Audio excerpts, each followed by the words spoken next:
Baik Bapak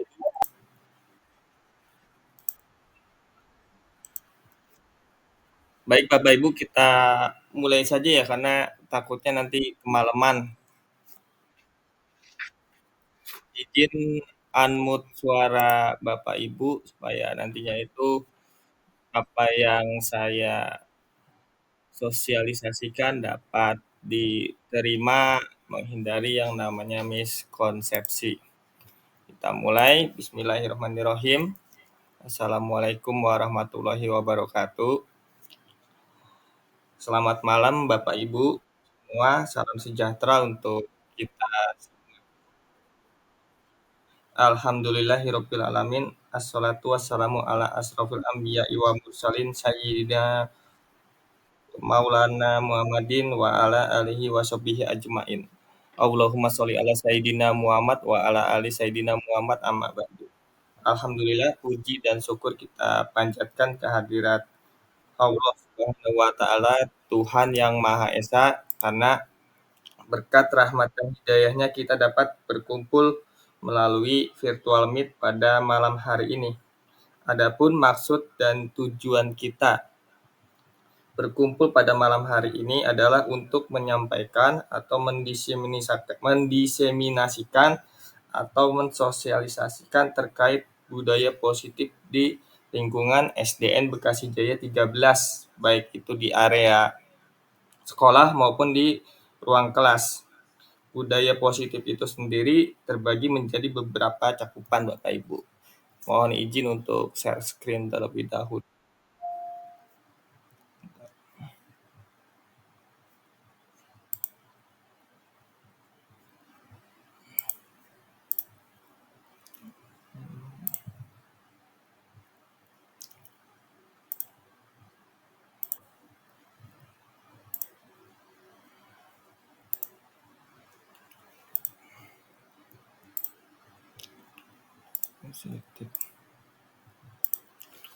Nah, maksud saya di sini adalah untuk mensosialisasikan terkait budaya positif.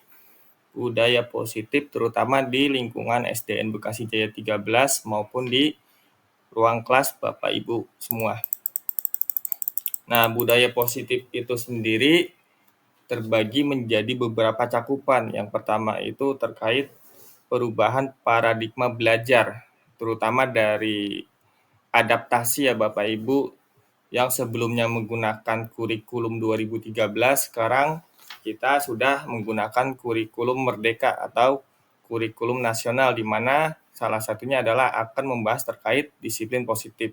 Lalu kita akan membahas terkait motivasi perilaku manusia, terutama pada guru dan juga murid. Lalu ada kebutuhan dasar manusia, lalu ada posisi kontrol saya sebagai seorang guru, lalu keyakinan kelas yang sudah kita buat bersama dengan peserta didik di kelas 2 hari yang lalu kalau nggak salah. Lalu ada juga segitiga restitusi. Apa itu 6 hal tersebut nanti akan dijabarkan pada slide-slide selanjutnya. Nah, ini adalah konsep dari paradigma pendidikan dalam proses pembelajaran. Nah, dalam menciptakan budaya positif di sekolah, saya sebagai seorang guru, kita sebagai seorang guru itu memiliki peran yang cukup signifikan dengan menerapkan konsep inti melalui disiplin positif, motivasi perilaku manusia, posisi kontrol kita sebagai seorang guru, lalu ada keyakinan kelas, dan juga segitiga restitusi. Nah, konsep ini kebetulan sejalan dengan filosofi pendidikan nasional yang di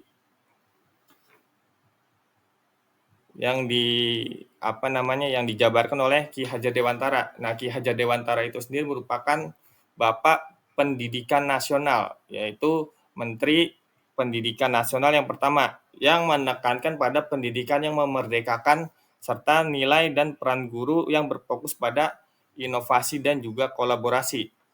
Dengan memahami dan menerapkan konsep-konsep tersebut, saya sebagai seorang guru itu memiliki kontribusi untuk menciptakan lingkungan belajar yang berfokus kepada murid. Nah, menurut Ki Hajar Dewantara sendiri, tujuan pendidikan yaitu untuk menuntun segala kodrat yang ada pada anak-anak, agar anak-anak kita di sekolah maupun di rumah, mereka itu dapat mencapai keselamatan dan juga kebahagiaan yang setinggi-tingginya, baik itu sebagai manusia maupun sebagai anggota masyarakat. Oleh sebab itu, pendidikan itu hanya dapat menuntun tumbuh atau hidupnya kodrat yang ada pada anak-anak agar dapat memperbaiki lakunya hidup dan tumbuhnya kekuatan kodrat pada anak. Nah, di sini kita coba untuk membahas budaya positif yang ada di sekolah. Budaya positif di sekolah yaitu nilai-nilai dan kebiasaan-kebiasaan di sekolah yang berpihak pada murid. Tujuannya apa? Budaya positif di sekolah yaitu agar anak-anak kita, murid-murid kita itu dapat berkembang menjadi anak-anak yang memiliki kepribadian yang dapat berpikir secara kritis, penuh hormat, dan juga dapat bertanggung jawab, terutama bertanggung jawab pada dirinya sendiri.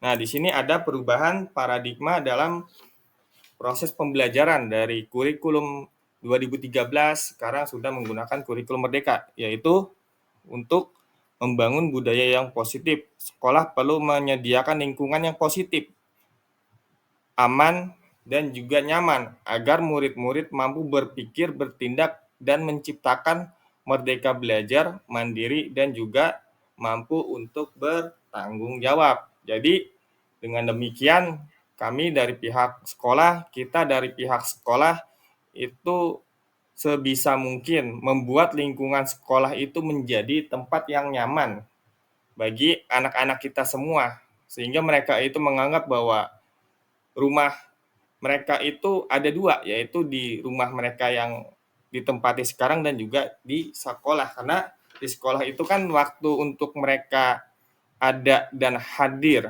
secara fisik itu kan kurang lebih sekitar 6 jam. Kalau misalnya mereka itu menganggap kalau sekolah itu adalah tempat yang menyenangkan, waktu 6 jam itu tidak terasa Bapak Ibu. Tapi kalau misalnya mereka menganggap kalau sekolah itu adalah tempat yang cukup membosankan, banyak aturan dan lain sebagainya, maka mereka akan menganggap bahwa waktu 6 jam itu merupakan waktu yang sangat lama sekali. Nah, lazimnya disiplin itu dikaitkan dengan kontrol. Dalam hal ini, kontrol guru dalam menghadapi berbagai macam karakter yang ada pada murid-murid kita, anak-anak kita semua.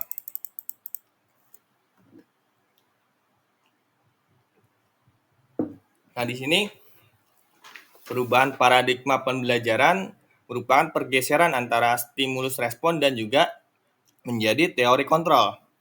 Nah, pembelajaran itu sendiri dirancang berdasarkan prinsip pembelajaran yang berpihak kepada murid dan juga berdiferensiasi, sehingga setiap murid akan belajar sesuai dengan kebutuhan dari tahap perkembangannya untuk menjadi manusia yang bisa meraih keselamatan dan juga kebahagiaan yang setinggi-tingginya di masa depan.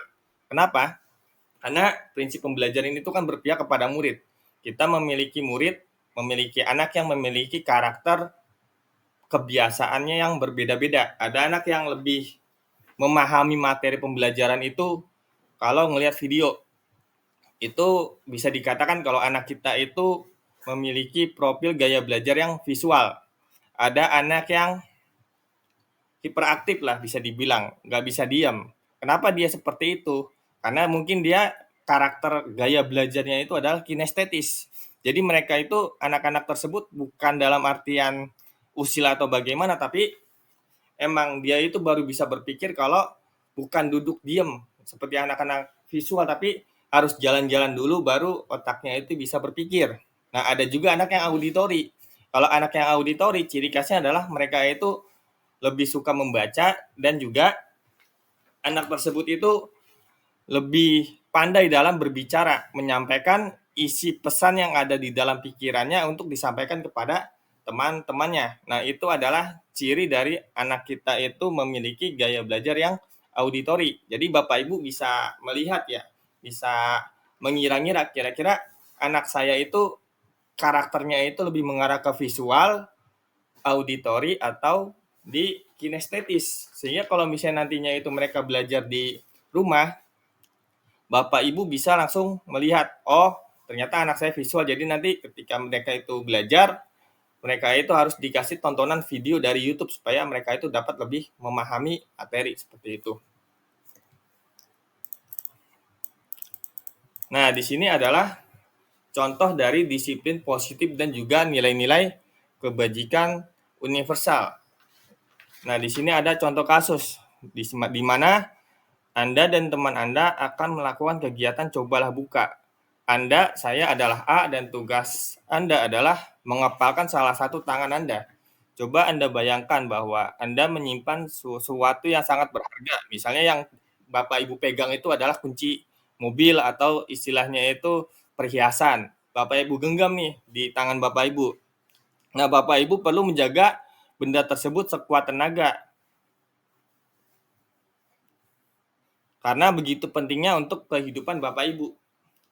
Nah, tugas dari rekan Bapak Ibu adalah mencoba untuk dengan segala cara membuka kepalan tangan yang Bapak Ibu simpan barang di tangan Bapak Ibu. Nah, teman Bapak Ibu membujuk, lalu ada juga yang menghardik, mulai dari membujuk, menghardik, mengintimidasi, memarahi, menggoda, menggelitik, bahkan menawari Anda Bapak Ibu uang agar Bapak Ibu mau untuk bersedia membuka kepalan tangan Anda. Jadi Bapak Ibu punya sesuatu nih di tangan Bapak Ibu. Nah, barang tersebut Bapak Ibu kepal di dalam genggaman tangan Bapak Ibu. Nah, ada teman Bapak Ibu yang mencoba untuk membuka kepalan tangan Bapak Ibu supaya apa yang ada di dalam tangan Bapak Ibu itu terbuka, mulai dari membujuk secara baik-baik, lalu juga menghardik, mengintimidasi, memarahi, menggoda, atau bahkan menggelitiki. Nah, cobalah lakukan kegiatan tersebut selama 30 menit secara bergantian. Masing-masing memiliki waktu 30 menit, 30 detik. Sesudah itu diskusikan kegiatan ini dan cobalah pertanyaan-pertanyaan di bawah ini secara mandiri. Diskusikan kembali dengan rekan Bapak Ibu. Nah, pertanyaannya adalah, apakah Bapak Ibu atau teman Bapak Ibu membuka kepalan tangan Bapak Ibu? Mengapa? Alasannya. Atau B, membuka kepalan tangan Bapak Ibu. Apakah Bapak Ibu menutup kepalan tangan Bapak Ibu? Mengapa? Apa alasannya? Atau B, tetap menutup kepalan tangan Bapak Ibu. Jadi di sini Bapak Ibu itu punya pilihan ketika menyimpan sebuah benda di dalam kepalan Bapak Ibu. Apakah Bapak Ibu akan membuka kepalan tangan Bapak Ibu, atau ketika sudah dipaksa Bapak Ibu tetap menutup kepalanya itu dan tidak mau membukanya, seperti itu. Nah, dalam kegiatan ini sesungguhnya siapa yang memegang kendali? Pertanyaan ketiga. Atau kontrol untuk membuka atau menutup kepalan tangan dari Bapak Ibu. Nah, di sini adalah jawabannya. Nah, dari ketiga pertanyaan tersebut, pertanyaan pertama dan juga pertanyaan kedua itu sebenarnya jawabannya bervariasi. Kenapa bervariasi? Bapak Ibu boleh membuka kepalan tangan Bapak Ibu untuk menunjukkan benda apa yang ada di dalam tangan Bapak Ibu, atau Bapak Ibu berusaha untuk menutup kepalan tangan Bapak Ibu sekalipun sudah mendapatkan intimidasi. Nah, itu yang disebut dengan memegang kontrol. Memegang kontrol dalam kepalan tangan Bapak Ibu. Apakah itu kepalan tangan kita, jadi ibaratnya apa yang kita pegang, apa yang kita genggam itu tergantung dari diri kita sendiri, apakah ingin membukanya atau menutupnya, bukan berdasarkan dari apa yang dipaksakan oleh orang lain, seperti itu. Nah, di sini ada perubahan paradigma dan juga teori kontrol atau ilusi kontrol, di mana teori kontrol itu dibagi menjadi 4, yaitu ilusi guru mengontrol murid, lalu ilusi bahwa penguatan positif efektif dan bermanfaat, ilusi bahwa kritik dan membuat orang merasa bersalah dapat menguatkan karakter, lalu ada ilusi bahwa orang dewasa memiliki hak untuk memaksakan. Maksudnya apa seperti ini? Jadi yang pertama, maksud dari ilusi guru mengontrol murid itu adalah pada dasarnya kita sebagai seorang guru itu tidak bisa memaksakan Bapak Ibu bahwa murid itu harus berbuat sesuatu jikalau murid tersebut memilih untuk tidak melakukannya, walaupun tampaknya guru sedang mengontrol perilaku murid. Hal demikian terjadi karena murid sedang mengizinkan dirinya untuk dikontrol. Contohnya seperti ini, misalnya saya meminta kepada murid atau anak Bapak Ibu untuk mengerjakan PR. Nah, apakah anak Bapak Ibu itu akan mengerjakan atau tidak, itu pilihan ada di tangan anak dari Bapak Ibu semua. Sebagai contoh, seperti itu. Jadi kalau misalnya saya memberikan contoh kepada anak-anak, apakah anak tersebut mau mengerjakannya atau tidak, itu terserah dari anak-anak. Karena saya sebagai guru itu tidak bisa mengontrol. Yang bisa mengontrol anak tersebut bisa mau mengerjakan atau tidak adalah murid itu sendiri. Itu yang pertama. Yang kedua, ilusi bahwa semua penguatan positif efektif dan bermanfaat. Sebagai contoh, misalnya ada anak yang mengerjakan tugas. Nah, setiap kali ada anak yang mengerjakan tugas lalu kita berikan ibaratnya ya. Kalau misalnya ada anak yang mengerjakan tugas atau mengerjakan PR, lalu kita berikan hal-hal kata-kata yang positif, semisal rajin banget kamu sebagai dan lain sebagainya, maka secara tidak langsung lama-kelamaan murid tersebut akan merasa bahwa saya setiap kali mengerjakan tugas, alhamdulillah selalu dipuji oleh Pak Teguh sebagai contoh. Tapi sayangnya itu tidak berlangsung lama. Karena apa? Lama-lama murid tersebut akan merasa bosan.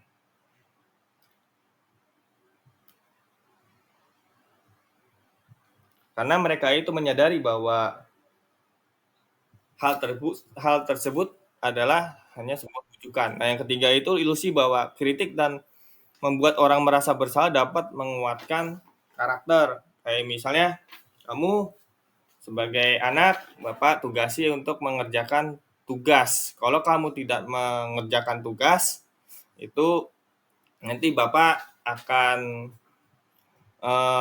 menghukum kamu. Nah, itu adalah sebuah ilusi kritik. Merasa bahwa ketika saya itu memarahi anak karena dia tidak mengerjakan PR, itu bukan justru malah menguatkan karakter mereka, justru malah sebaliknya membuat anak tersebut merasa mentalnya itu lama-kelamaan akan down. Nah, ilusi bahwa orang dewasa memiliki hak untuk memaksa itu juga tidak sepenuhnya benar. Kenapa? Karena banyak orang dewasa, terutama kita sebagai orang tua, percaya bahwa anak-anak murid kita itu memiliki tanggung jawab untuk membuat murid-murid itu berbuat hal-hal tertentu. Apapun yang dilakukan dapat diterima. Jadi ketika kita itu menyuruh mereka melakukan hal apapun, itu akan diterima begitu saja oleh murid. Selama ada sebuah kemajuan berdasarkan sebuah pengukuran kinerja. Nah, lama-kelamaan kita sebagai orang tua itu akan menyadari bahwa perilaku memaksa tidak akan efektif untuk jangka waktu yang panjang. Jadi itu hanya untuk jangka waktu yang pendek atau sementara. Itu.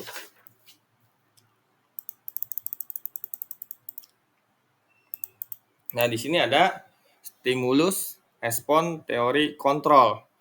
Apa sih bedanya stimulus, respon, dan juga teori kontrol? Yang pertama itu adalah kita mencoba untuk mengubah anak kita agar berpandangan sama dengan kita. Itu adalah stimulus, respon. Sedangkan teori kontrolnya adalah kita sebagai orang tua, sebagai seorang guru harus memahami pandangan bahwa anak kita itu memiliki dunianya sendiri. Nah, yang kedua, perilaku buruk dilihat sebagai suatu kesalahan. Nah, setiap apa yang dilakukan itu pasti memiliki tujuan. Contoh misalnya ketika anak kita suka usil sama temennya. Mungkin kita sebagai orang dewasa melihat bahwa mereka itu melakukan perilaku yang buruk. Tapi bisa jadi apa yang anak kita lakukan itu mereka memiliki tujuan tersendiri. Semisal mereka itu butuh perhatian lebih dari kita sebagai seorang guru atau sebagai orang tua. Nah, yang ketiga adalah stimulus responnya, orang lain bisa mengontrol saya atau anak-anak kita. Nah, yang bisa mengontrol diri mereka, diri murid-murid, diri anak-anak adalah ya diri mereka sendiri. Kita sebagai orang tua, sebagai seorang guru itu tidak bisa mengontrol mereka. Lalu saya bisa mengontrol orang lain. Kita sebagai guru, sebagai orang dewasa bisa mengontrol anak-anak. Nyatanya adalah kita sebagai orang dewasa itu tidak bisa mengontrol apa yang jadi kemauan dan juga keinginan anak-anak. Lalu selanjutnya adalah pemaksaan ada pada saat bujukan gagal.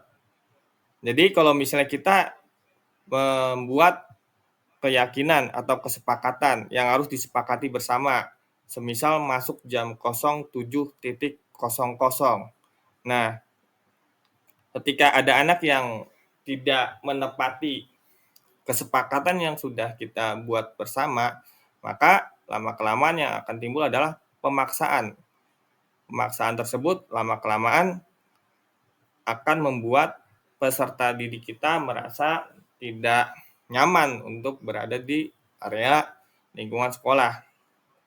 Nah, teori kontrolnya adalah kolaborasi dan konsensus menciptakan pilihan-pilihan baru. Contohnya misalnya, kalau misalnya anak kita datang terlambat, maka kita coba untuk berkolaborasi dengan wali murid bahwa kita bekerja sama supaya di lain waktu ke depannya itu anak kita tidak datang terlambat.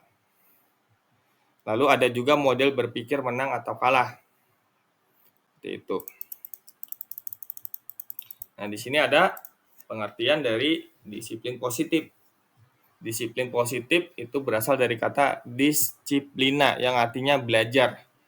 Disiplin mengacu pada disiplin diri yang memiliki tanggung jawab terhadap apa yang dilakukannya berdasarkan nilai-nilai yang diyakini. Nah, disiplin positif merupakan salah satu cara menerapkan disiplin yang bertujuan untuk menumbuhkan kesadaran serta memberdayakan peserta didik tanpa imbalan atau penghargaan, reward, ancaman atau hukuman. Jadi, maksud saya di sini itu adalah saya berusaha supaya anak-anak kita itu bisa lebih disiplin, semisal mengerjakan tugas atau berani maju ke depan tanpa mereka itu berpikir bahwa kalau misalnya saya itu maju ke depan saya bakal dapat uang misalnya, atau kalau misalnya saya melakukan hal-hal yang tidak menyenangkan maka saya akan mendapatkan hukuman. Tidak seperti itu, tapi saya mau mencoba untuk menumbuhkan jiwa kedisiplinan pada anak-anak tanpa disuruh. Kayak anak-anak waktunya belajar ya udah belajar tanpa disuruh, mereka itu sadar akan posisi mereka sebagai murid. Lalu sebagai peserta didik, sebagai pendidik, guru, tujuan kita adalah menciptakan peserta didik yang memiliki disiplin diri sehingga mereka berperilaku mengacu kepada nilai-nilai kebajikan universal dan juga mampu memiliki motivasi dalam diri mereka dalam melakukan perubahan perilaku ke arah yang lebih baik. Jadi mereka itu melakukan hal-hal baik itu bukan tanpa paksaan atau atas dasar suruhan atau kemauan dari orang tua, kemauan dari guru, tapi emang kesadaran yang ada di dalam diri mereka, seperti itu. Namun dalam budaya kita, makna kata disiplin itu sudah berubah nih Bapak Ibu. Lebih mengarah untuk mendapatkan kepatuhan. Kecenderungan umum adalah menghubungkan kata disiplin dengan ketidaknyamanan, bukan dengan apa yang kita hargai atau pencapaian suatu tujuan yang mulia. Next. Nah, di sini disiplin adalah kemauan memerintahkan diri sendiri dalam mengontrol dan menguasai diri untuk memilih tindakan yang mengacu pada nilai-nilai yang kita hargai dengan penuh tanggung jawab tanpa perintah dari orang lain. Jadi, kenapa kadang-kadang kalau ada PR tidak mengingatkan lewat grup, karena terus terang saya lagi mencoba untuk membuat anak-anak kita itu memiliki karakter yang disiplin. Jadi tanpa disuruh, tanpa dipaksa, mereka itu sudah memiliki kedisiplinan dalam diri mereka itu untuk mengerjakan tugas-tugas yang diberikan oleh bapak atau ibu guru. Karena tugas itu sendiri kan niatnya baik untuk lebih mendisiplinkan anak ya. Nah, ini adalah nilai-nilai kebajikan yang disepakati di sekolah, Bapak Ibu. Nah, nilai-nilai yang disepakati bersama itu nggak lepas dari suku bangsa, agama, bahasa, maupun latar belakang. Karena ini bersifat universal, bisa digunakan oleh setiap golongan atau kelompok lainnya. Seperti misalnya yang pertama itu contoh nilai kebajikan institusi organisasi, profil pelajar Pancasila. Nah, dalam profil pelajar Pancasila itu ada beriman dan bertakwa kepada Tuhan Yang Maha Esa, berakhlak mulia, berkebinekaan global, bergotong royong, mandiri, kreatif, dan bernalar kritis. Lalu ada IBO Primary Years Program atau PYP, di mana nilai kebajikannya adalah kita sebagai seorang guru, murid, wali murid, dan juga seluruh warga sekolah itu diharapkan memiliki rasa toleransi kepada orang lain, rasa hormat, integritas, mandiri, menghargai, antusias, empati, keingintahuan yang tinggi, memiliki jiwa kreativitas, mampu bekerja sama, memiliki kepercayaan diri, dan juga komitmen. Nah, yang diharapkan adalah kita itu dapat memiliki keterampilan hidup, yaitu dapat dipercaya, lurus hati, mendengarkan yang aktif, pendengar yang aktif, tidak merendahkan orang lain, dan memberikan yang terbaik dari diri. Nah, ini yang diharapkan nilai-nilai kebajikan itu ada, tumbuh untuk seluruh warga sekolah. Jadi yang menerapkan ini itu bukan cuma kita sebagai seorang guru, tapi juga mereka itu hal ini tuh dapat tumbuh kepada anak-anak kita juga. Nah, di sini ada motivasi perilaku manusia.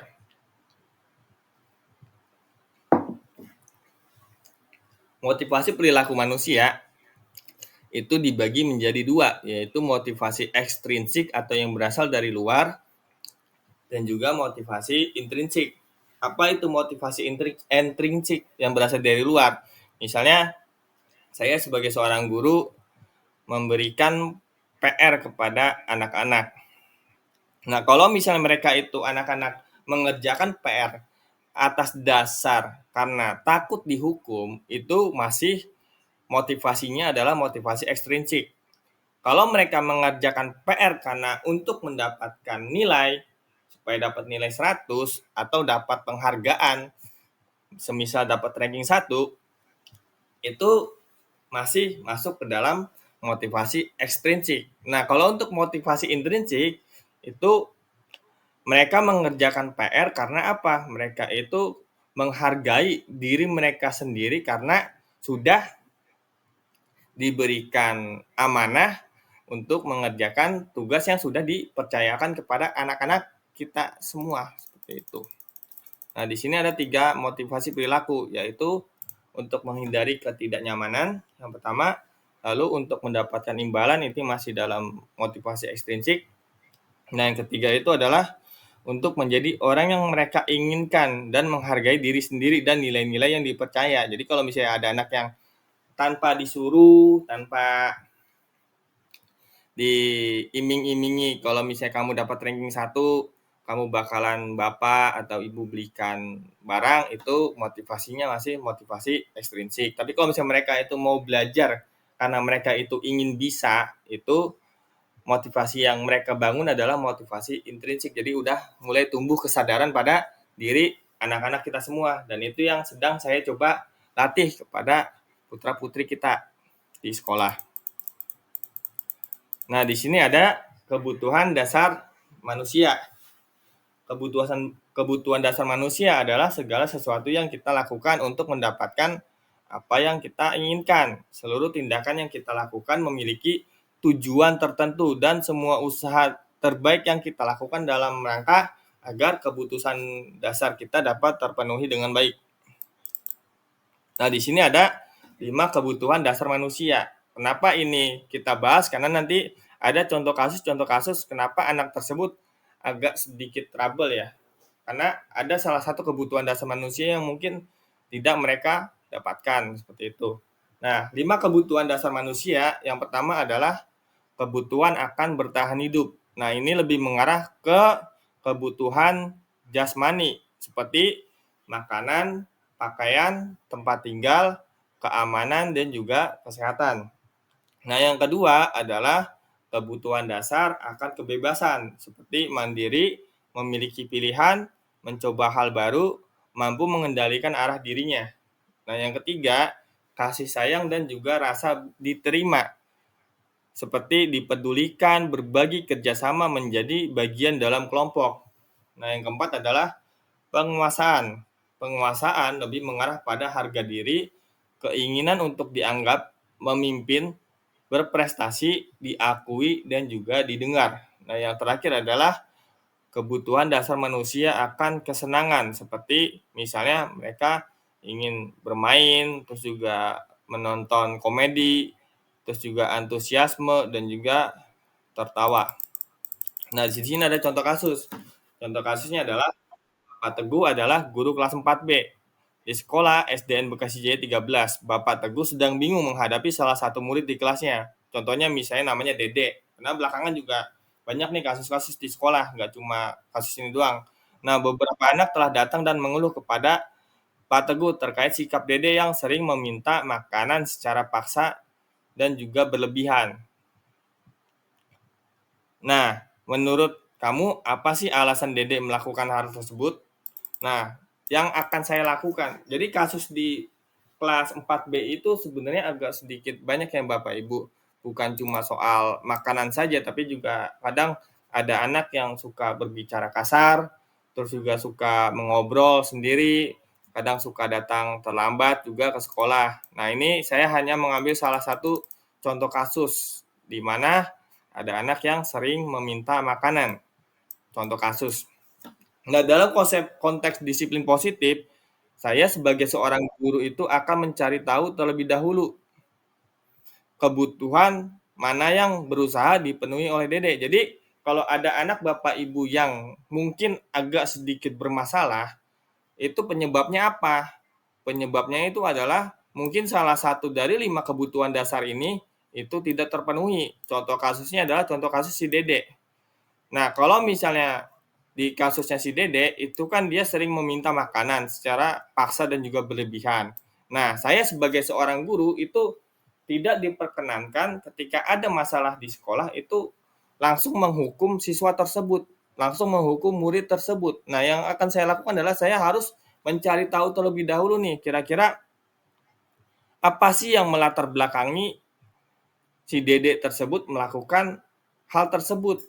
Kira-kira kebutuhan apa yang belum dipenuhi sampai-sampai dia itu memaksa teman-temannya itu untuk memberikan makanan yang dimiliki oleh temannya itu secara paksa. Nah, kalau misalnya jawaban si Dede ketika Bapak Teguh itu sudah bertanya, lalu jawabannya adalah karena dia lapar dan juga tidak membawa bekal, maka bisa dibilang bahwa kebutuhan yang ingin dipenuhinya adalah kebutuhan untuk bertahan hidup seperti ini. Kebutuhan jasmaninya yang kekurangan, kenapa? Dia merasa lapar, jadi kadang suka meminta makanan secara paksa.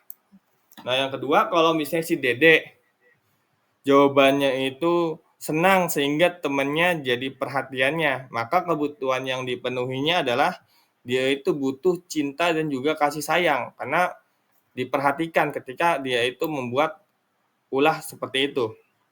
Nah, kalau misalnya jawaban si Dede melakukan hal tersebut adalah karena dia merasa hebat dan merasa bahwa apa yang dilakukannya itu membuat temannya itu menjadi takut, maka kebutuhan yang sedang dipenuhinya adalah penguasaan. Nah, kalau misalnya jawabannya itu si Dede karena bosan, terus dengan bekal yang dibawakan oleh ibunya, jadi ibunya sudah membawa bekal tapi dia bosan nih sama menu yang udah dibawakan oleh ibunya, maka kebutuhan yang dipenuhinya adalah kebutuhan akan kebebasan.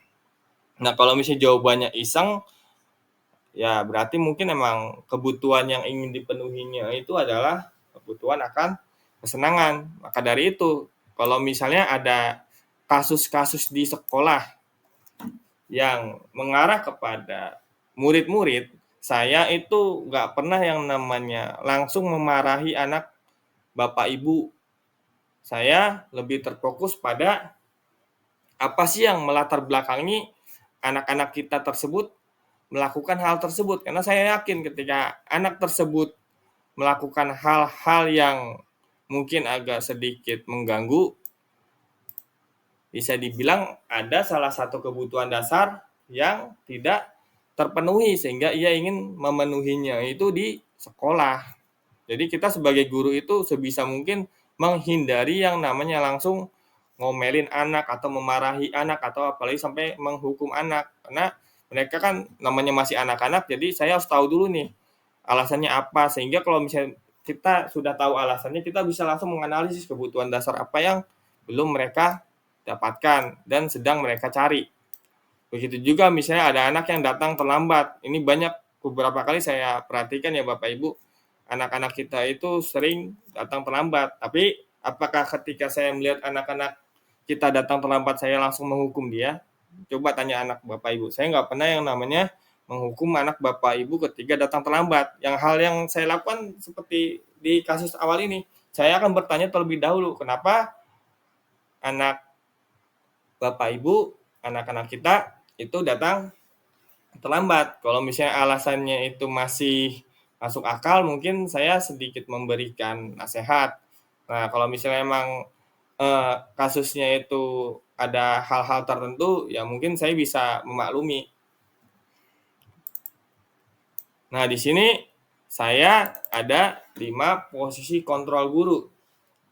Yang pertama adalah sebagai seorang penghukum. Lalu ada juga guru yang suka membuat rasa bersalah pada anak. Lalu ada guru yang memposisikan diri sebagai seorang teman bagi murid-muridnya. Lalu ada guru sebagai pemantau. Dan juga yang kelima, guru sebagai seorang manajer. Apa sih bedanya guru sebagai penghukum, guru sebagai pembuat rasa bersalah, guru sebagai teman, guru sebagai pengontrol, dan juga guru sebagai manajer? Nah, misalnya guru sebagai penghukum. Tindakan yang dilakukan adalah guru tersebut sering memarahi, mengkritik, menyakiti, melakukan tindakan kekerasan kepada anak-anak murid. Nah, yang kedua, ada guru yang suka membuat rasa bersalah kepada anak. Misalnya ada anak yang nakal nih. Maka ketika guru tersebut mendiamkan murid tersebut, menceramahi atau berbuat rasa bersalah kepada anak, maka guru tersebut memposisikan diri sebagai pembuat rasa bersalah. Nah, kalau misalnya ada anak yang bermasalah, lalu guru tersebut memaklumi tindakannya, maka guru tersebut memposisikan diri sebagai seorang teman. Nah, yang keempat, itu pengontrol. Jadi kalau misalnya dikit-dikit ada anak yang gak rapi pakaiannya, gak lengkap, itu langsung dicatat. Itu berarti guru tersebut sebagai seorang pengontrol. Nah, kalau misalnya yang kelima, kalau ada guru yang ketika ada anak yang bermasalah lalu bertanya kenapa mereka melakukan hal tersebut, lalu membuat kesepakatan supaya anak tersebut tidak mengulanginya lagi, berarti guru tersebut memposisikan diri sebagai seorang manajer. Nah, yang kedua adalah perkataan. Biasanya guru sebagai seorang penghukum itu lebih sering mengancam nih Bapak Ibu. Mengancam, jadi misalnya kalau kamu tidak membawa buku yang Bapak suruh, maka Bapak atau Ibu guru akan menghukum kamu. Itu sebagai guru yang penghukum. Nah, yang kedua, Bapak atau Ibu kecewa sama kamu kalau kamu melakukan hal tersebut, maka nanti akan Bapak adukan ke orang tua kamu. Nah, itu posisi guru sebagai membuat rasa bersalah kepada anak. Nah, yang ketiga, kalau misalnya ada anak yang dimintai tugas untuk lebih disiplin, lalu guru tersebut mengatakan, coba Bapak minta tolong untuk lakukan itu demi Bapak, supaya Bapak itu nggak diomelin sama kepala sekolah tentunya. Nah, itu sebagai teman. Lalu kalau kamu sudah tahu aturannya, nah itu misalnya ada anak yang nggak disiplin di dalam menggunakan pakaian, lalu dinasehati, diingatkan, terus dijabarkan aturan-aturan terkait seragam. Nah, itu sebagai pengontrol. Nah, yang kelima itu manajer.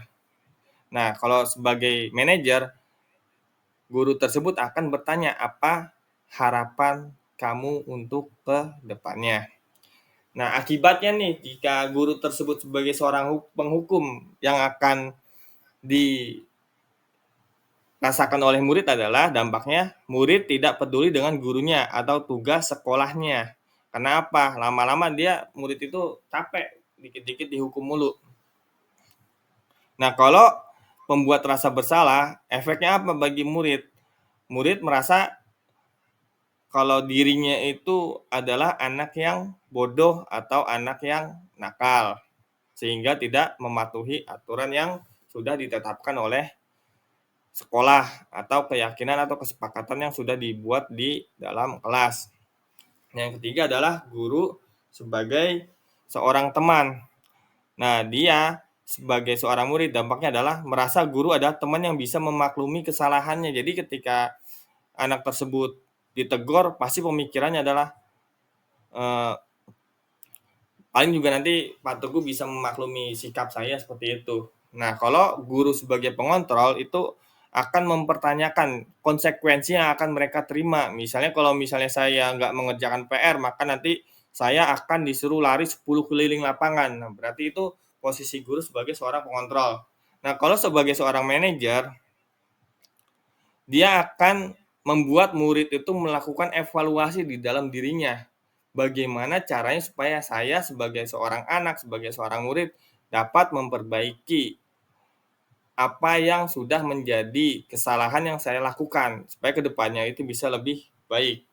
Nah, lalu ada pola perilaku. Pola perilaku itu akan dilakukan perlawanan. Jadi lama-kelamaan karena sering dihukum sama guru, murid tersebut lama-lama pasti akan berontak.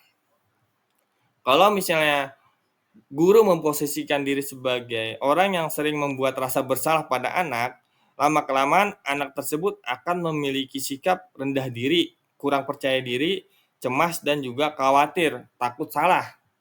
Lalu kalau ada guru yang memposisikan diri sebagai teman, lama-kelamaan murid akan menganggap bahwa guru tersebut adalah guru yang lemah dan juga cenderung untuk menunggu.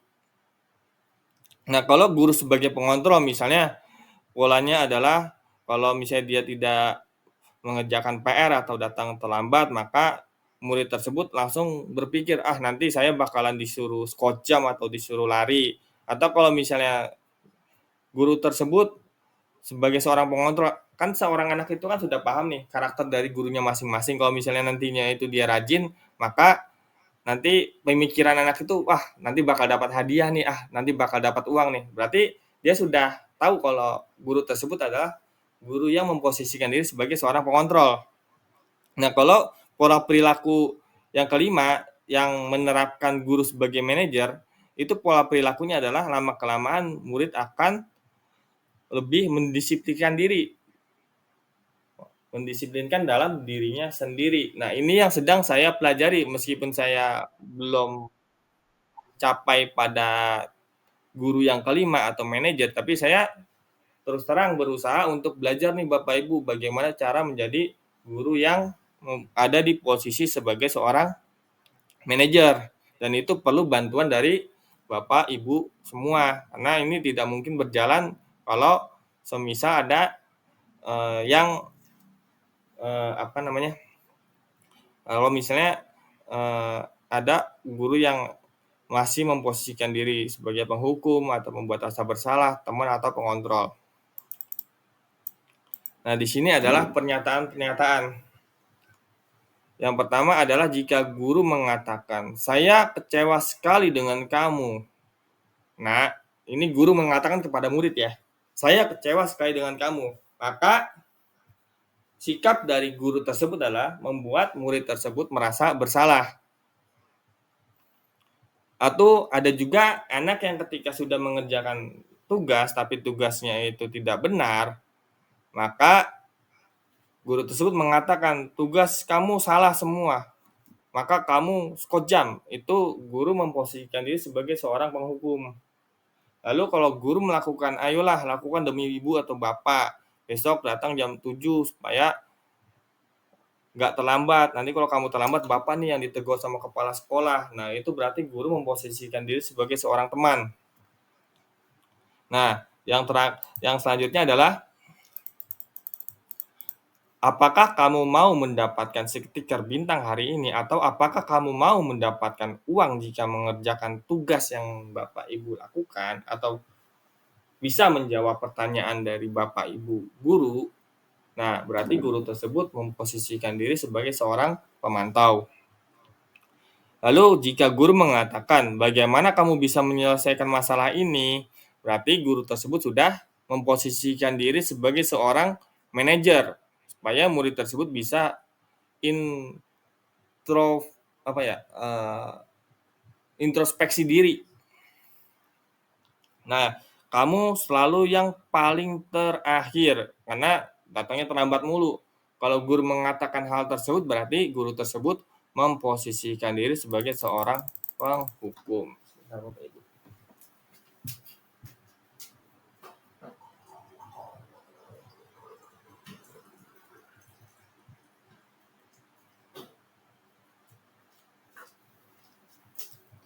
Di sini Bapak Ibu bisa melihat apa sih yang membedakan antara motivasi eksternal dan juga motivasi intrinsik atau internal.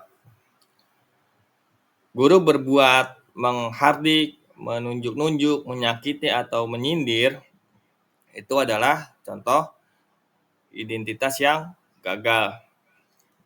Nah, kalau guru membuat murid untuk lebih humble kepada gurunya, maka guru tersebut memposisikan diri sebagai seorang teman. Nah, kalau misalnya guru sering mengajukan pertanyaan-pertanyaan, misalnya nanti kalau misalnya kamu rajin, kira-kira kedepannya kamu mau jadi apa? Nah, itu guru memposisikan diri sebagai seorang manajer. Dampaknya apa kalau misalnya guru tersebut memposisikan diri sebagai seorang penghukum? Hasilnya yang akan dirasakan, ini bukan cuma buat guru terhadap murid, tapi juga kita sebagai orang tua terhadap anak ya Bapak Ibu. Kalau misalnya kita sering menghukum murid seperti menghardik atau menyindir murid, maka lama-kelamaan anak-anak kita akan menjadi anak-anak yang suka memberontak atau mendendam atau menyalahkan orang lain. Nah, kalau misalnya kita memposisikan diri kepada anak sebagai orang yang sering membuat mereka merasa bersalah, maka dampaknya adalah nanti anak-anak kita itu bakal sering berbohong atau menyangkal atau menyembunyikan, tidak jujur kepada kita sebagai orang dewasa. Nah, kalau misalnya kita memposisikan diri sebagai teman, lama-kelamaan anak tersebut akan ketergantungan. Semisal ada PR, mereka nggak tahu, lalu bertanya kepada gurunya, gurunya langsung mengerjakan. Lama-kelamaan anak tersebut menjadi anak-anak yang ketergantungan. Lalu kalau guru itu memposisikan diri sebagai seorang pemantau atau Bapak Ibu sebagai orang tua misalnya, kan di rumah juga ada anak, itu memposisikan diri sebagai seorang pemantau, maka mereka itu rajin kalau diawasi, kalau tidak diawasi mereka ya malas.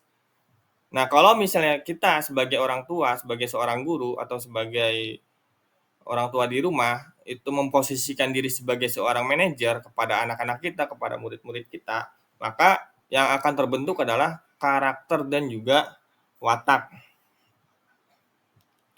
Ini bisa dibaca sendiri kalau misalnya kelihatan ya Bapak Ibu tulisannya agak kecil-kecil, tapi nanti saya share untuk dipelajari lebih lanjut. Nah, di sini ada keyakinan kelas. Dulu kan dikenal dengan aturan untuk mendisiplinkan kelas. Nah, kalau sekarang namanya itu adalah kesepakatan atau keyakinan yang dibuat secara bersama-sama. Biasanya yang membuat keyakinan kelas adalah murid-murid. Nah, metode yang digunakan itu adalah untuk mendisiplinkan murid-murid sehingga muncul yang namanya motivasi intrinsik dalam diri anak-anak kita semua. Nah, yang kedua adalah keyakinan kelas mengarah pada nilai-nilai kebajikan atau prinsip-prinsip universal yang disepakati bersama. Jadi kalau aturan kan dibuat oleh sekolah. Aturan itu kan dibuat oleh Bapak Ibu guru. Nah, kalau keyakinan kelas, ini yang buat siapa? Yang buat ya anak-anak kita sendiri. Apakah disepakati bersama? Ya pasti disepakati bersama, karena kan kalau ada yang nggak sepakat nanti kita rubah kata-katanya. Lalu selanjutnya adalah menurut Gosen, keyakinan akan lebih memotivasi seseorang dari dalam diri intrinsik. Seseorang akan lebih bersemangat untuk menjalankan keyakinan daripada hanya sekedar mengikuti serangkaian peraturan. Nah, pembentukan keyakinan kelas itu bersifat abstrak,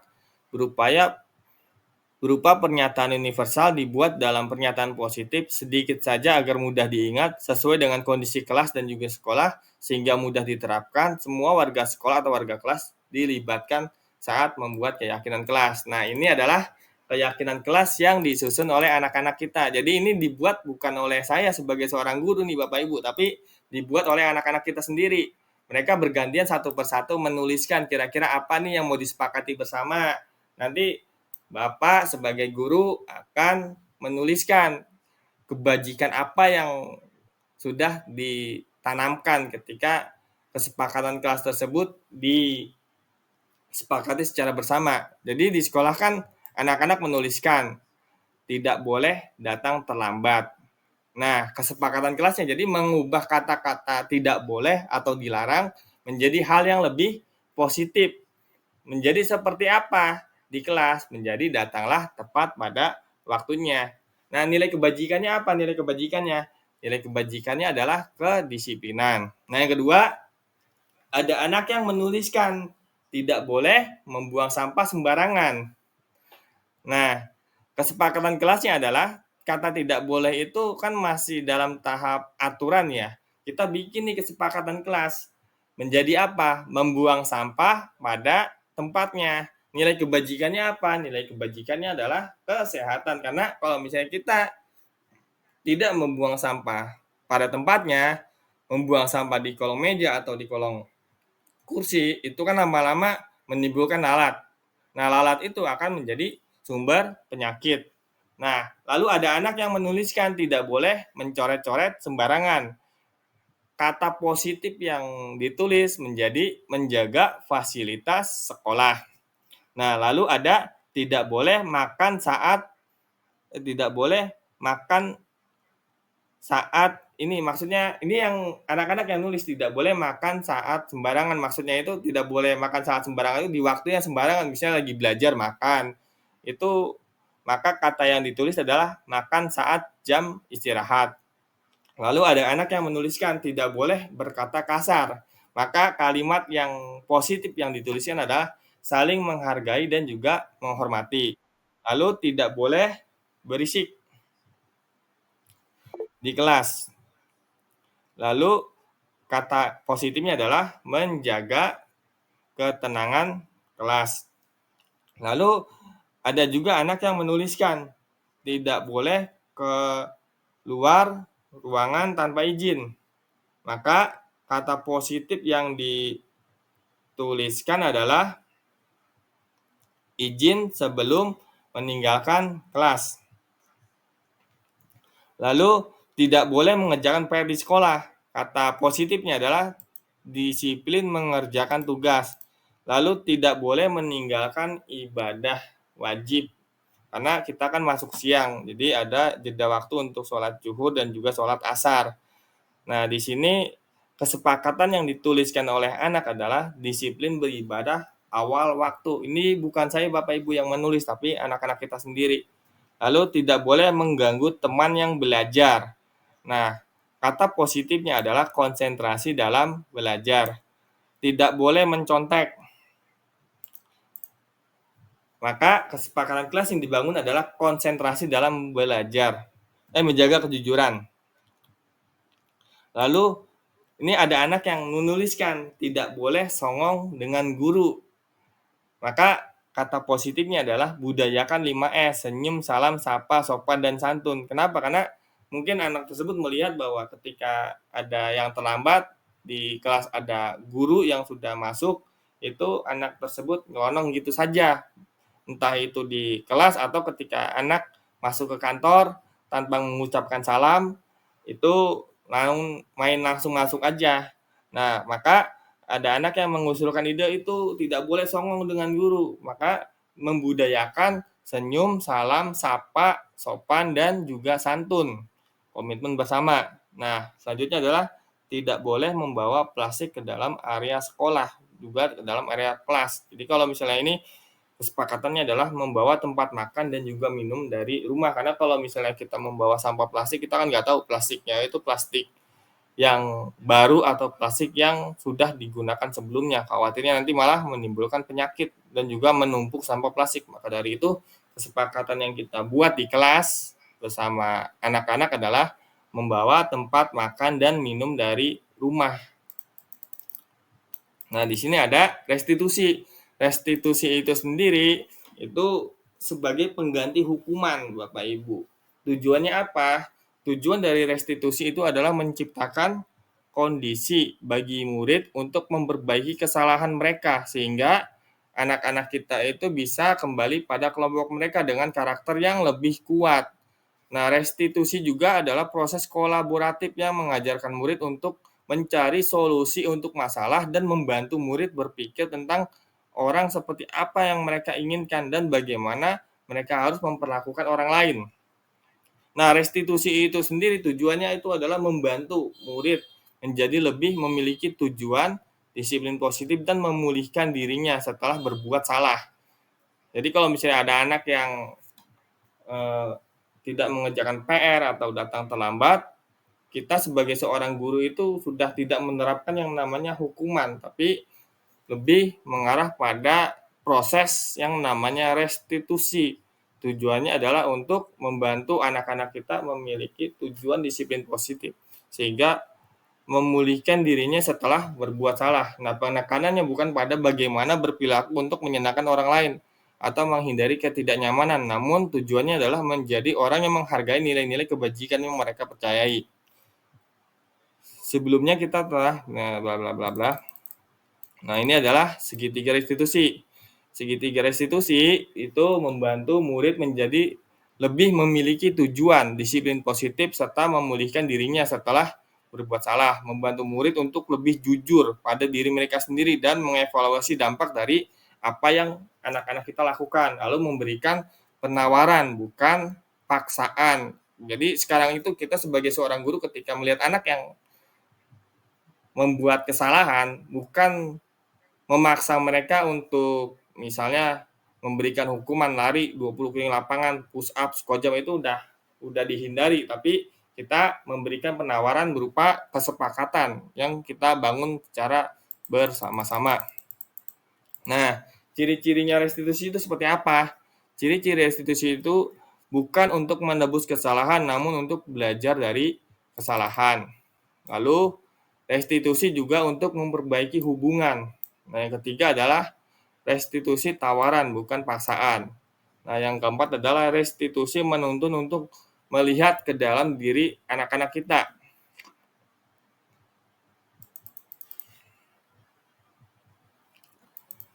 Nah, restitusi itu mencari kebutuhan dasar yang mendasari tindakan. Lalu, restitusi itu mencari kebutuhan dasar yang mendasari tindakan.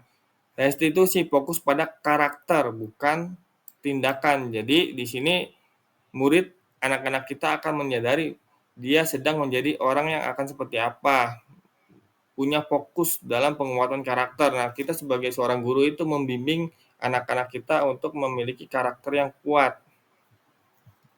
Bukan dalam artian kita sebagai seorang guru itu mempermasalahkan apa yang mereka lakukan hari ini, tetapi kita akan bicara tentang apa yang akan dilakukan oleh anak-anak kita ke depannya untuk tidak mengulangi kesalahan yang mereka lakukan pada hari ini. Jadi anak-anak ketika melakukan kesalahan bisa saja mengucapkan kata maaf. Tapi orang lain mungkin lebih suka jika anak tersebut mendengar apa yang akan kamu lakukan dengan lebih baik lagi. Jadi merefleksikan diri. Lalu restitusi itu adalah menguatkan. Restitusi fokus pada solusi. Nah, ini adalah segitiga restitusi Bapak Ibu. Bisa dibaca sebentar. Jadi sekarang itu saya sebagai seorang guru itu tidak lagi yang namanya menerapkan hukuman kedisiplinan kepada anak. Tapi yang akan saya lakukan adalah menerapkan segitiga restitusi, di mana tahap pertama adalah menstabilkan identitas, yang kedua adalah memvalidasi tindakan yang salah. Nah, yang ketiga adalah menanyakan keyakinan. Contohnya seperti ini Bapak Ibu. Misalnya ada anak yang bermasalah. Mungkin kalau dulu kan ketika anak kita dihukum, misalnya tidak mengerjakan PR, anak kita saya hukum berdiri di depan kelas, lalu angkat kaki. Mungkin kalau di zaman dulu kan itu masih hal yang hukumannya itu masih hukuman ringan ya. Kalau dipanggil ke kantor, itu hukumannya termasuk hukuman yang berat. Kalau saya di kelas itu tidak menerapkan hal-hal seperti itu Bapak Ibu. Yang akan saya lakukan adalah ketika ada anak yang mungkin melakukan kesalahan, entah itu datang terlambat, entah itu mengganggu temannya, ataupun tidak mengerjakan PR, terus juga sering berkata kasar, maka saya akan lebih memilih untuk memanggil anak tersebut untuk berbicara berdua, bukan menghukum siswa tersebut untuk berdiri di depan kelas. Kenapa? Karena dikhawatirkan anak tersebut akan mengalami yang namanya trauma di masa kecil. Oh, saya pernah nih dihukum. Mungkin dihukumnya nggak seberapa, tapi kan khawatirnya itu nantinya itu akan mengganggu psikis atau mental, sehingga apa yang dilakukan dengan menghukum murid berdiri di depan itu akan diingat seumur hidup oleh anak. Jadi saya lebih memilih untuk berbicara berdua kepada anak daripada menghukum mereka. Nah, ketika saya memanggil anak, saya tidak akan memarahi atau membentak anak Bapak Ibu. Tapi yang akan saya lakukan adalah menstabilkan identitas mereka sebagai seorang murid. Misalnya ada anak yang berkata-kata kasar misalnya. Kan saya perhatikan belakangan ini banyak anak-anak kita yang mudah sekali mengucapkan kata-kata yang kurang berkenan lah bisa dibilang. Maka ketika saya memanggil anak tersebut, saya akan mengatakan bahwa tidak ada manusia yang sempurna. Mungkin apa yang kamu lakukan itu hanya bercanda. Atau ketika ada anak yang datang terlambat, supaya anak tersebut bisa lebih open kepada saya akan mengatakan bahwa Bapak dulu ketika seusia kamu juga pernah datang terlambat. Karena apa? Mungkin ada hal-hal yang tidak bisa diprediksi. Jadi istilahnya itu ketika saya memberikan segitiga restitusi kepada anak-anak yang bermasalah, saya berusaha untuk menstabilkan identitas mereka terlebih dahulu dengan mengatakan hal-hal seperti ini. Berbuat salah itu tidak apa-apa, tidak ada manusia yang sempurna. Bapak juga pernah melakukan kesalahan seperti itu dulu, atau kita bisa menyelesaikan masalah ini. Bapak atau Ibu tidak tertarik mencari siapa yang salah, tapi Bapak atau Ibu ingin mencari solusi dari permasalahan ini. Misalnya ada anak yang berantem, ya. Nah, setelah kita sudah menstabilkan identitas, langkah kedua adalah mencoba untuk memvalidasi tindakan yang salah. Bagaimana caranya?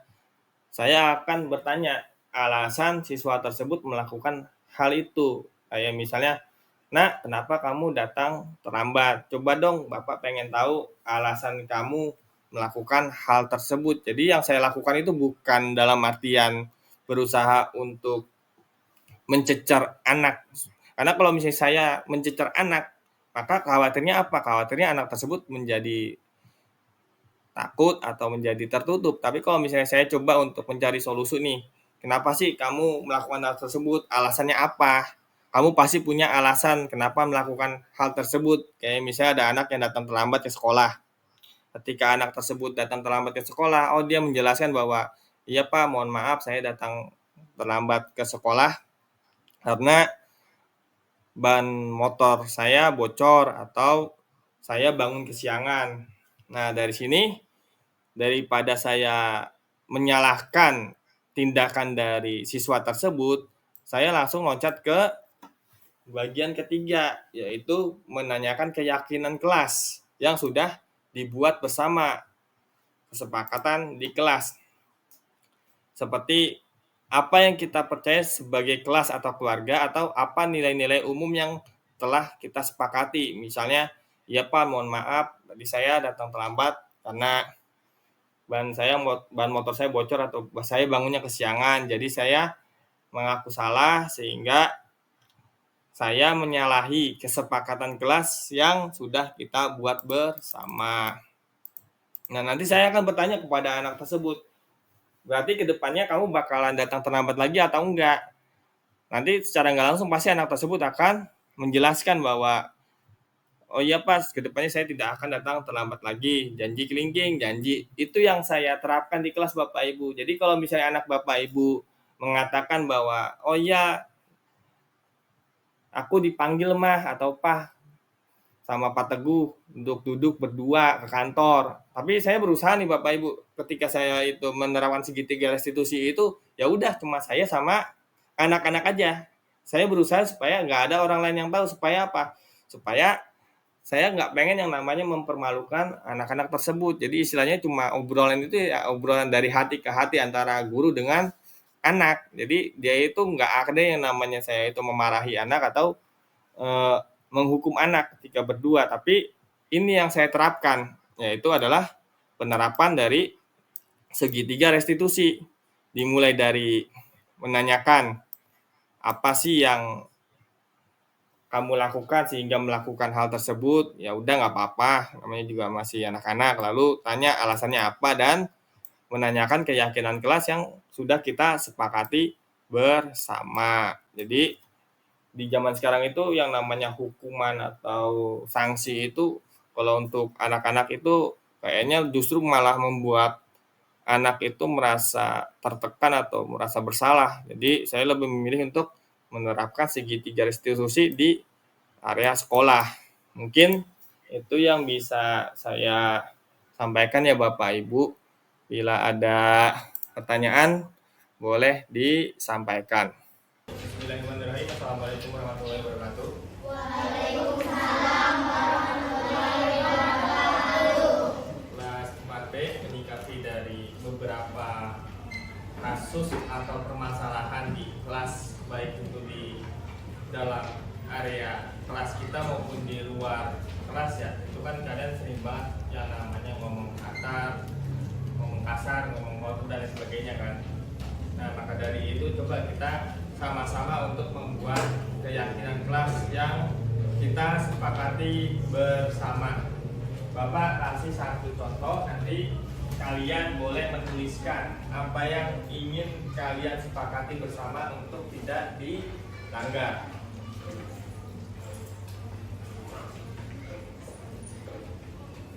Misalnya Bapak minta kalian untuk tidak boleh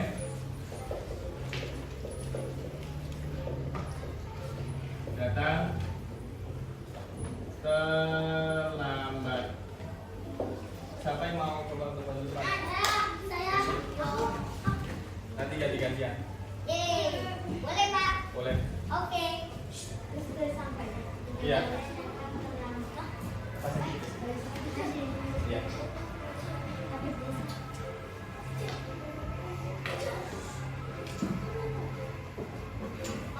Itu angkanya masih muter kan?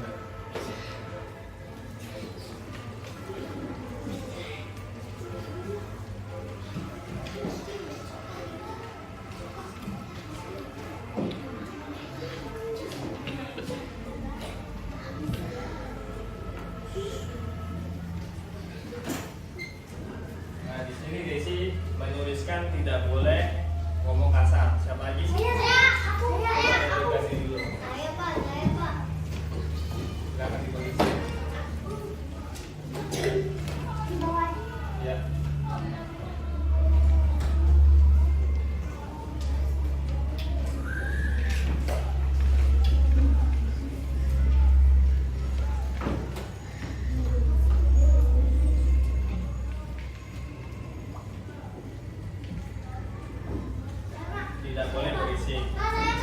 Baik, saya dulu, bersihin dulu, sabar ya. Nanti semuanya bagian kok. Tidak boleh berisik. Nah, ini dia.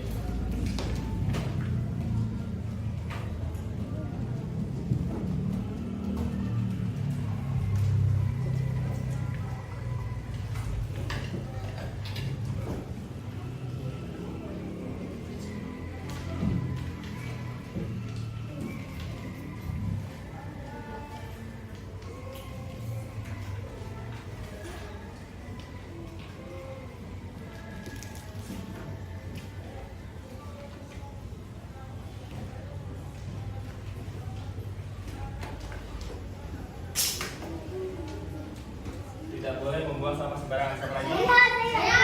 Ayo, Pak. Tadi kamu udah saya kasih kesempatan. Ya itu.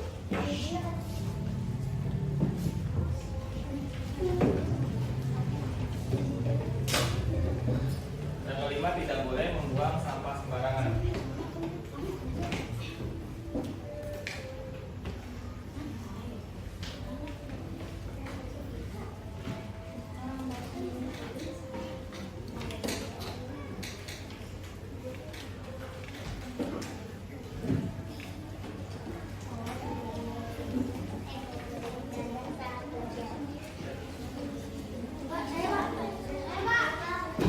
Nanti ganti-gantian. Lewat kau nggak apa-apa.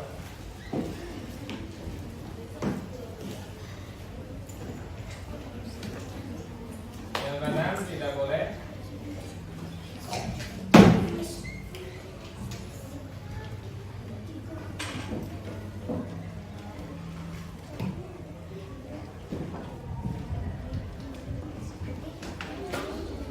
Di atasnya nggak apa-apa.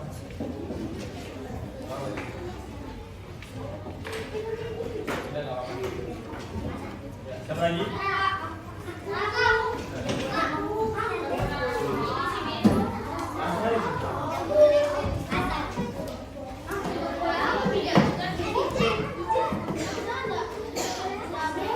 Ayo, siapa lagi?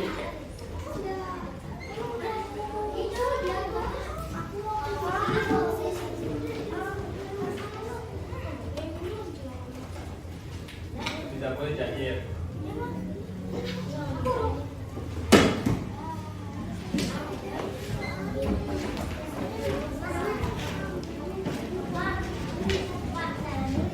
Nggak apa-apa.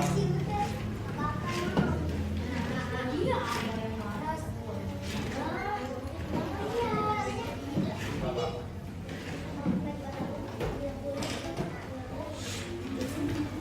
Angkanya masih jalan nggak? Enggak.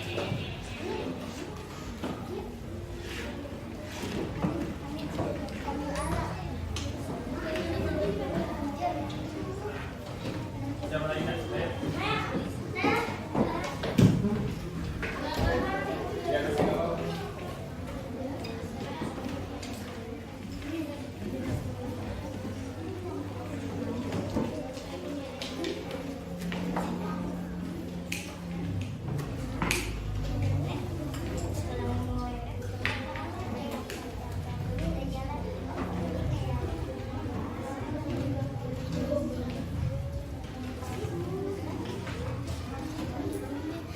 Siapa lagi?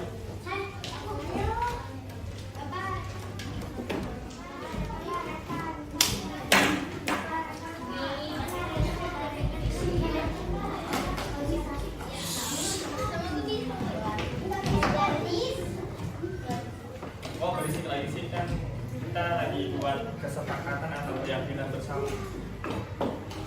Dan ini yang buat kan bukan Bapak, tapi kan yang punya ide dari kelas ini. Bukan bareng-bareng. Masa ya kita bikin bareng-bareng?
Ayo maju. Biar cepet langsung ganti di belakangnya aja. Biar cepet langsung ganti di belakangnya Andra.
Yang lain duduk.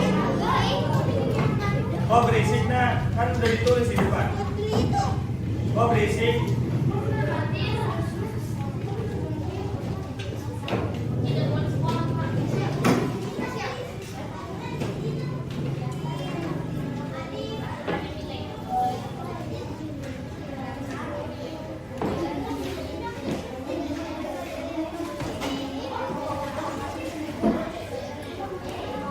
Udah nggak apa lagi.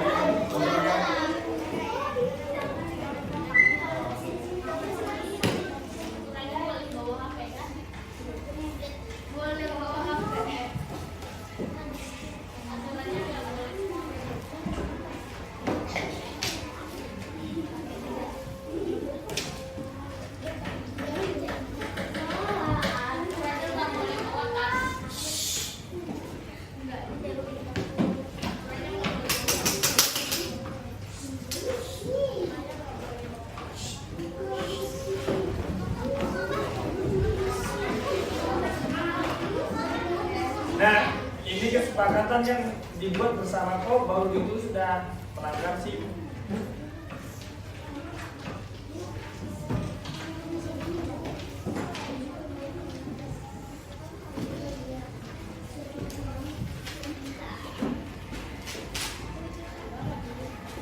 Ada lagi? Jika sudah tidak ada, Bapak bacakan ya. Tolong semua perhatikan di depan.